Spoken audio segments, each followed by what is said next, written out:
नमस्कार दोस्तों और एक नया और इम्पोर्टेंट वीडियो पर आप सभी का स्वागत है। दोस्तों आज का ये वीडियो पर हम one of the most important topic जो कि भारत का नदियाँ, भारत की नदी या फिर इंडियन रिवर के बारे में इस वीडियो में हम बात करने वाले हैं। One of the most important topic है। इस टॉपिक से रिलेटेड आपका एग्जाम में क्वेश्चन आने का बहुत चांस है और सारे रिपीटेड क्वेश्चन मैंने लिया है। कौन सा साल में कौन सा क्वेश्चन आया वो सारे आपको इस वीडियो में पता चलने वाले। सो वीडियो को आप लास्ट तक देखिए, चैनल को सब्सक्राइब कर लीजिए क्योंकि आपको इस चैनल पर आगे भी ऐसे क्वालिटी कंटेंट मिलते रहेगा। सबसे पहला क्वेश्चन हम यहाँ पर देखते हैं। क्वेश्चन नंबर 1 है, सिंधु नदी का उद्गम स्थल कहाँ पर है? ये आरआरबी 2003 पर आ चुके हैं। सिंधु नदी का उद्गम स्थल कहाँ पर है? और ये क्वेश्चन का जो सही आंसर है वो है ऑप्शन नंबर सी, यानी कि मानसरोवर झील। मानसरोवर झील से सिंधु नदी का उद्गम हुआ था। ठीक है, ये आपको याद रखना है। दोस्तों यहाँ पर मैं आपको एक छोटा सा चीज बता दूं कि अगर आप एसएससी जीडी या फिर इंडियन आर्मी का एग्जाम देने जा रहे हैं देन ये ई बुक आप ले सकते हैं। ये ई बुक आपको हेल्प करेगा, ये 100% गारंटी है। यह ई बुक पर आपको वो सारे चीज मिलेगा जो कि आपका एग्जाम के लिए इंपॉर्टेंट है। सो अगर आपको जरूरत है तो आप ले सकते हैं। मैं इतना आपको गारंटी दे सकता हूं कि ये ई बुक आपको आपका एग्जाम में 95% जीके जीएस का क्वेश्चन कॉमन आएगा इस ई बुक से। ठीक है, अगर आपको जरूरत है और आप अच्छे से पढ़ते हैं तो आएगा, अदरवाइज नहीं आएगा। आप ऐसे तैसे पढ़ेंगे तो नहीं आएगा ना। सो बहुत सारे क्वेश्चन है, आपको पढ़ना है और आपको प्रिपेयर करना है। अगर आपको जरूरत है तो आप ले सकते हैं। ज्यादा बात ना करते हुए नेक्स्ट क्वेश्चन यहां पर देखते हैं। यहां पर नेक्स्ट क्वेश्चन है कि तिब्बत में मानसरोवर झील के पास किस नदी का उद्गम स्रोत है? ठीक है, तिब्बत में जो मानसरोवर झील है उसके पास किस नदी का उद्गम स्थल है? क्वेश्चन नंबर 3 का जो सही आंसर है वो है ऑप्शन नंबर डी, यानी कि इनमें से सभी। ठीक है, इनमें से सभी सिंधु नदी का उद्गम स्थल है, सतलज नदी का, ब्रह्मपुत्र नदी का, ये तीनों नदी का जो उद्गम स्थल है वो मानसरोवर झील के पास है तिब्बत में। ठीक है, ये बीपीएससी 1994 में ये क्वेश्चन आ चुका है। सो इंपॉर्टेंट बन सकता है। आगे बढ़ते हैं। नेक्स्ट यहाँ पर क्वेश्चन नंबर 4 आपके सामने कि हिमालय काटकर एवं बहकर आने वाला नदी कौन सा है? ठीक है, हिमालय काटकर और बहकर आने वाला नदियां कौन सा है? यहाँ पर ऑप्शन ए पर है सतलज, सिंधु, गंगा, ब्रह्मपुत्र, सतलज, सिंधु और ब्रह्मपुत्र, सिंधु, गंगा, सतलज, ब्रह्मपुत्र, यमुना। ये 4 ऑप्शन में से जो सही आंसर है क्वेश्चन नंबर 4 का वो है ऑप्शन नंबर बी, यानी कि ब्रह्मपुत्र, सतलज और सिंधु। ठीक है, यहाँ पर सतलज भी है, सिंधु भी है, लेकिन ब्रह्मपुत्र नहीं है। सो ये गलत आंसर है। आप देखिएगा, ब्रह्मपुत्र, सतलज, सिंधु ये सही उत्तर है। Option number B is the right answer. आगे बढ़ते हैं। नेक्स्ट यहाँ पर क्वेश्चन नंबर 5 आपके सामने कि निम्न में से कौन सी नदी हिमालय से परे की नदी है? ठीक है, ये एसएससी सीजीएल 2012 में आ चुके हैं कि निम्न में से कौन सी नदी हिमालय से परे की नदी है। क्वेश्चन नंबर 5 का जो सही आंसर है वो है ऑप्शन नंबर, आपको याद रखना है, ऑप्शन नंबर डी, यानी कि सतलज। नेक्स्ट इसका क्वेश्चन नंबर 6 है कि भारतवर्ष की सबसे लंबी नदी कौन सी है? मोस्ट इंपोर्टेंट क्वेश्चन है। ये आरआरबी 2002 और 2007 में आ चुके हैं।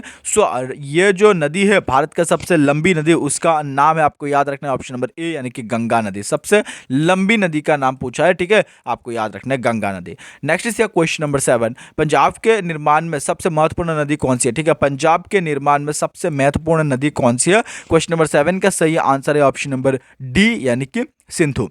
ठीक है, सिंधु नदी का बहुत बड़ा हाथ है पंजाब के निर्माण में, ये आपको याद रखना है। सिंधु नदी is the right answer. Punjab के निर्माण में महत्वपूर्ण भूमिका है। नेक्स्ट यहाँ पर क्वेश्चन नंबर 8 है कि नदियों को जोड़ने की योजना का प्रस्ताव किसके शासनकाल में रखा गया था?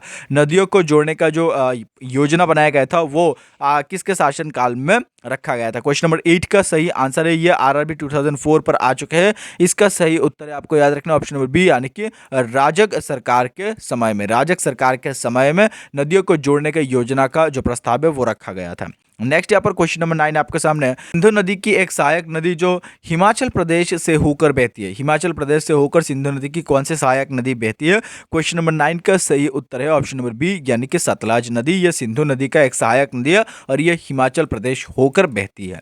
नेक्स्ट इज क्वेश्चन नंबर 10 कि कोपिली जिसके सहायक नदी है, यहाँ पर 4 नदी का नाम दिया गया है। कोपिली ये किस नदी का सहायक नदी है? क्वेश्चन नंबर 9 का क्वेश्चन नंबर 10 का जो सही आंसर है वो ऑप्शन नंबर डी, यानी कि ब्रह्मपुत्र नदी का सहायक नदी का एक नाम है कोपिली, ये आपको याद रखना है, कोपिली।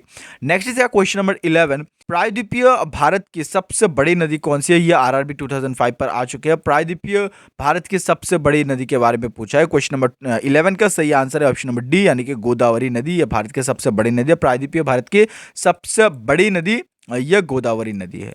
आगे बढ़ते हैं। नेक्स्ट यहाँ पर क्वेश्चन नंबर आपके सामने 12 है। भारत की बृहत्तम नदी कौन सी है? भारत की जो बृहत्तम नदी है उसका नाम है ऑप्शन नंबर सी यानी कि गंगा नदी भारत की बृहत्तम नदी है। आगे बढ़ते हैं। नेक्स्ट क्वेश्चन यहाँ पर क्वेश्चन नंबर 13 है कि कहाँ भागीरथी और अलकनंदा मिलकर गंगा बना जाती है? ठीक है, कहाँ भागीरथी और अलकनंदा मिलकर गंगा बन जाती है? और क्वेश्चन नंबर 13 का सही आंसर है ऑप्शन नंबर बी यानी कि देवप्रयाग में। देवप्रयाग में भागीरथी और अलकनंदा ये दोनों मिलकर गंगा बन जाती है, दोनों एक हो जाता है, एक नदी हो जाता है और गंगा बन जाता है। नेक्स्ट क्वेश्चन 14 है कि कौन सी नदी भ्रंश द्रोपी से होकर बहती है? ठीक है, कौन सी नदी भ्रंश द्रोपी से होकर बहती है? सही उत्तर है क्वेश्चन नंबर 14 का ऑप्शन नंबर ए यानी कि नर्मदा नदी। ठीक है, नर्मदा नदी सही उत्तर है। आगे बढ़ते हैं, नेक्स्ट क्वेश्चन करते हैं। इस क्वेश्चन नंबर 15 निम्नलिखित में से वो कौन सी नदी है जिसका उद्गम भारतीय राज्य क्षेत्र में नहीं है? ठीक है, भारतीय राज्य क्षेत्र में नहीं है, कौन सा नदी निम्न में से? इस क्वेश्चन का सही जो उत्तर है वो है ऑप्शन नंबर डी यानी कि घाघरा। घाघरा जो नदी है इसका उद्गम स्थल भारतीय राज्य क्षेत्र में नहीं है, यह आपको याद रखना है। आगे बढ़ते हैं और नेक्स्ट क्वेश्चन करते हैं, यह इंपॉर्टेंट प्रश्न बन सकता है। यहाँ पर नेक्स्ट क्वेश्चन आपके सामने है कि दामोदर नदी निकलती है और ये बीपीएससी 1994 में आ चुके हैं। दामोदर नदी कहाँ से निकलता है? क्वेश्चन नंबर 16 का सही उत्तर है ऑप्शन नंबर बी यानी कि छोटानागपुर पठार से। ठीक है, छोटानागपुर पठार से दामोदर नदी यह निकलती है। इंपॉर्टेंट क्वेश्चन बन सकता है, यह बीपीएससी 1994 में आ चुके हैं।